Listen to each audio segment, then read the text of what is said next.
दोस्तों, सीजीआई का मामला अब विवाद इतना बढ़ गया कि अब उस पर राजनीति होने लगी है। सीजीआई साहब ने जो टिप्पणी खजुराहो के विष्णु मंदिर के विष्णु जी की मूर्ति के बारे में की, उसके बाद कथावाचक अनिरुद्धाचार्य और अजीत भारती ने जो टिप्पणी की, अब उसको लेकर कई संगठन मैदान में उतर चुके हैं और उनका कहना है कि अजीत भारती ने जो सीजीआई गवई पर टिप्पणी की है और उसके पहले कथावाचक अनिरुद्धाचार्य ने एक ऐसी टिप्पणी कर दी जो धमकी माना जा रहा है सीजीआई के लिए, उस पर कार्रवाई होनी चाहिए, एफआईआर होनी चाहिए और आपराधिक मुकदमा चलाना चाहिए। इस मामले को लेकर आम आदमी पार्टी जो जूता जिन्होंने सीजीआई पर फेंका था उनका भी विरोध कर रही है। उनके विरोध में वो उनके घर तक घेराव करने पहुंच गई, लेकिन अब ट्विस्ट हो गया मामले में, अजीत भारती को टारगेट किया जा रहा है। खबरें ऐसी आ रही हैं, अपुष्ट खबरें हैं, किसी ने पुष्ट तो नहीं किया है कि आम आदमी पार्टी की पंजाब में सरकार है और वहां ऐसे 50 लोगों पर एफआईआर की गई है जिन्होंने सोशल मीडिया पर सीजीआई गवई के ऊपर कोई टिप्पणी की है जिसमें अजीत भारती का भी नाम है।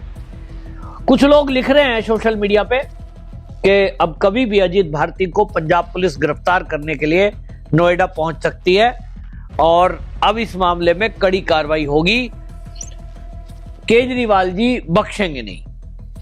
अब इस मामले में आपको बताएं कि पूरा मामला आपको पता ही है। सुप्रीम कोर्ट में एक मामला पहुंचा था, एक पीआईएल दाखिल की गई थी।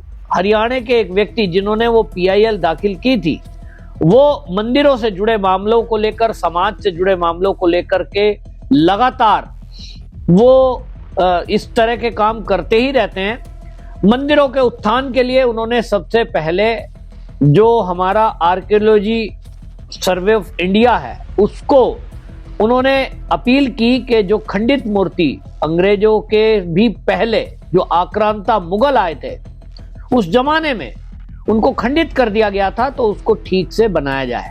लेकिन हमारे पुरातत्व विभाग जो है वहां उनका एक कानून है और कानून के तहत वो जो स्थिति जैसी है उन स्थिति को बनाए रखेंगे अगर वो हेरिटेज में शामिल हो गई है, और तो वो उस कैटेगरी में है।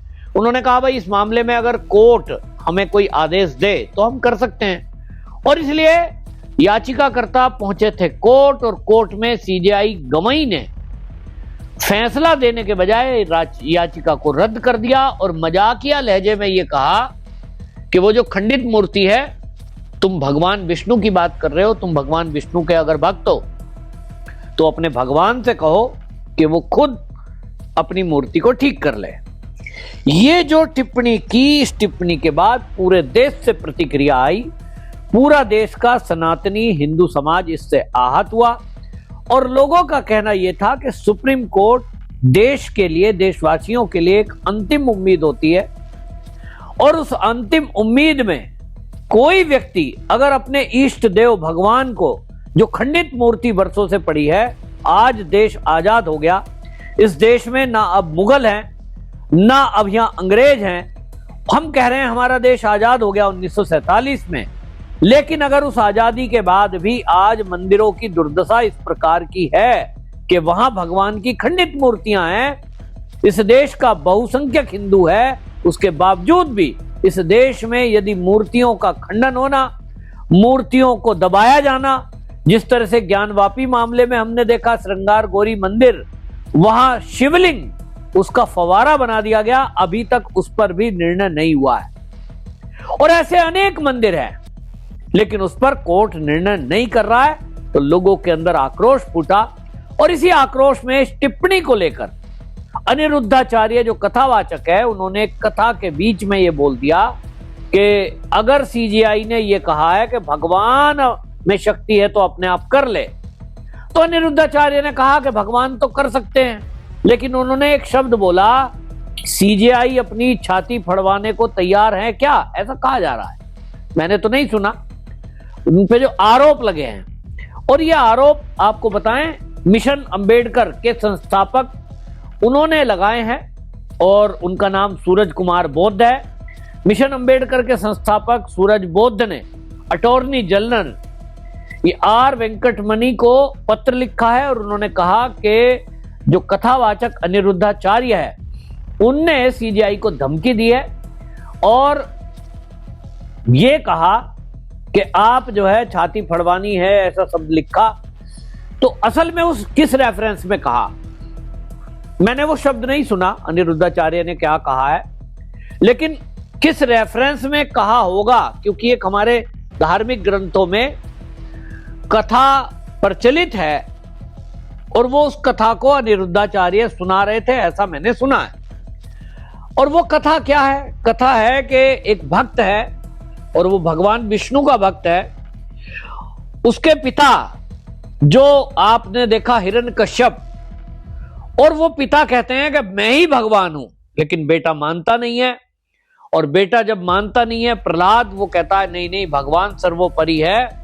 तो पिता को भी यही घमंड था और उनको एक आशीर्वाद भी प्राप्त था कि ना जमीन पे मरूं, ना आसमान में मरूं, न दिन में मरूं, न रात में मरूं, ये उन्होंने वरदान प्राप्त किया हुआ था। तो नरसिंह अवतार हुआ, और नरसिंह अवतार हुआ तो उन्होंने अपने जांग पर रखकर जमीन पर डेड बॉडी, उनकी बॉडी को टिकने नहीं दिया और छाती फाड़कर उनको मार दिया। तो जो चुनौती दे रहा था वो हिरण्यकश्यप भगवान विष्णु को कि तेरा भगवान अगर है, कुछ शक्ति है तो मुझे मार के दिखाओ। तो वो भगवान आया और उन्होंने उसकी सारी कंडीशनें पूरी करते हुए उसकी छाती फाड़कर उसको मार दिया। तो तब से ये कथा प्रचलित है कि एक राक्षस प्रवृत्ति का हिरण्यकश्यप वो मारा गया अहंकार के कारण, अजमाइश के कारण, और भक्त प्रहलाद बेटा जो था उसकी जय जयकार हुई। अनिरुद्धाचार्य इस रेफरेंस में शायद कह रहे होंगे, लेकिन अब कहा जा रहा है कि उन्होंने सीजीआई को धमकी दी है कि उनकी छाती फड़वाने के लिए तैयार हैं। तो भाई ऐसे वर्ड के लिए उनके ऊपर एफआईआर की जाए। अंबेडकर वाली जो संगठन के चीफ हैं सूरज कुमार बोध, उनका कहना है कि अनिरुद्धाचार्य के खिलाफ इस मामले में केस दर्ज होना चाहिए। दूसरा, अजीत भारती, उन्होंने सोशल मीडिया पर सीजीआई को लेकर कुछ पोस्ट की है और अजीत भारती के खिलाफ भी एफआईआर दर्ज होनी चाहिए। तो अब इस मामले में हालांकि ये कहा जा रहा है कि पंजाब की पुलिस ने अजीत भारती और बाकी लोगों के खिलाफ एफआईआर दर्ज की है, लेकिन ये जो मिशन अंबेडकर के संस्थापक हैं, इन्होंने अटॉर्नी जनरल से जो मांग की है, उन्होंने कहा है कि इस मामले में सुप्रीम कोर्ट में केस चलाने की अनुमति दी जाए। अब यह अनुमति अगर मिलती है तो निश्चित रूप से ये सीधा सुप्रीम कोर्ट में केस चलेगा, और अगर ये सुप्रीम कोर्ट में केस चलेगा तो निश्चित मान लीजिए अजीत भारती हो या अनिरुद्धाचार्य, इनकी मुसीबतें बढ़ने वाली हैं, क्योंकि वहां मुझे नहीं लगता कि इनकी बात कोई सुनने वाला होगा। ये कुछ भी दलील देंगे, वहां बैठे तो सीजीआई हैं, अभी उनके रिटायर होने में 1 महीना है, और मुझे लगता है कि ये उन्हीं की कोर्ट में केस भी जाएगा, वो सुनेंगे भी। उन्होंने भले ही खुद से एफआईआर ना कराई हो, लेकिन अनेक संगठन जो एफआईआर करने की बात कर रहे हैं। अरविंद केजरीवाल ने सोशल मीडिया पर एक्स पर पोस्ट किया और उन्होंने जिस तरह का उसमें एक्स पे लिखा है, उसी को देख के लग रहा था कि अब पंजाब में जरूर कुछ इस पर कार्रवाई हो सकती है। जो जिस तरह से अरविंद केजरीवाल ने लिखा, उन्होंने लिखा कि न्यायमूर्ति गवई ने इस मामले को छोड़ देने, उन पर जूता फेंकने की कोशिश करने वाले के व्यक्ति के खिलाफ कोई कार्रवाई न करने का फैसला किया है। यह वास्तव में उनकी महानता है। हालांकि इस पूरी घटना ने न्यायिक प्रणाली को एक भयावह संदेश दिया है। अगर मुख्य न्यायाधीश पर जूता फेंकने वाला कोई भी बच सकता है तो फिर बाकी न्यायाधीशों की क्या बात करें? क्या बाकी न्यायाधीश सुरक्षित है?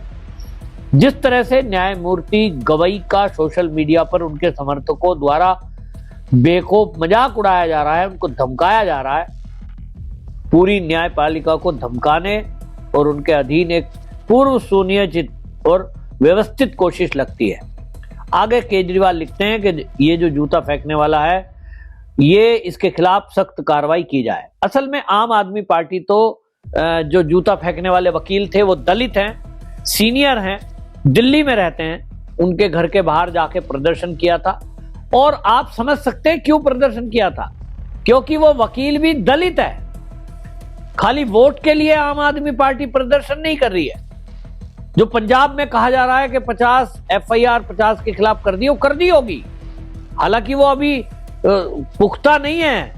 लेकिन मुझे लगता है कि क्योंकि आम आदमी पार्टी के अरविंद केजरीवाल, मनीष सिसोदिया, सत्येंद्र जैन और सौरभ भारद्वाज, संजय सिंह, सभी के ऊपर तो केस चल रहा है। इनको लगता है कि इस बहाने सुप्रीम कोर्ट के जजों का फेवर करने से शायद उनके केस में कुछ फेवर मिल जाए, मुझे ऐसा लगता है। अब देखना होगा कि पंजाब में वाकई में FIR हुई है कि नहीं, और अब यह भी देखना होगा कि कथावाचक अनिरुद्धाचार्य और जो अजीत भारती के खिलाफ बात कही जा रही है, एक टिप्पणी करने को लेकर कहा जाता है हमारे देश में बोलने की आजादी है, आर्टिकल 19 की बात कही जाती है, पता नहीं कौन कौन से कानून बताए जाते हैं, लेकिन एक शब्द बोलने पर जिस तरह से एक पूरा इकोसिस्टम अजीत भारती के पीछे पड़ा है, इससे तो यह लगता है कि आप केवल सिलेक्टिव राजनीति करते हैं, सिलेक्टिव केस की बात करते हैं। कोई बोलेगा अगर तो किसके खिलाफ बोलेगा, यह देखने की बात होती है। आप हिंदू को गाली दो, सनातन को गाली दो, ब्राह्मण को गाली दो, सवर्णों को गाली दो, आपके साथ कोई खड़ा नहीं होगा।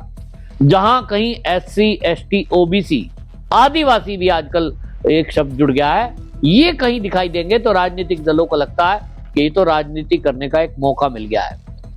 बहरहाल अगर ये राजनीति है तो गंदी है, और अगर केवल न्याय की बात है तो निश्चित रूप से न्याय फिर सुप्रीम कोर्ट को हर उस व्यक्ति को देना चाहिए जो उनके दर पर न्याय की आस से जाता है। आपको क्या लगता है दोस्तों कि ये FIR दर्ज होगी तो क्या अनिरुद्धाचार्य और अजीत भारती जेल की सलाखों के पीछे जाएंगे, या CJI गवई साहब जिस तरह से उन्होंने बड़ा दिल दिखाया और कोई कार्रवाई ना करने के संकेत दिए, उनको माफी दे देंगे? अपनी राय कमेंट में जरूर लिखें, वीडियो शेयर करें। वंदे मातरम।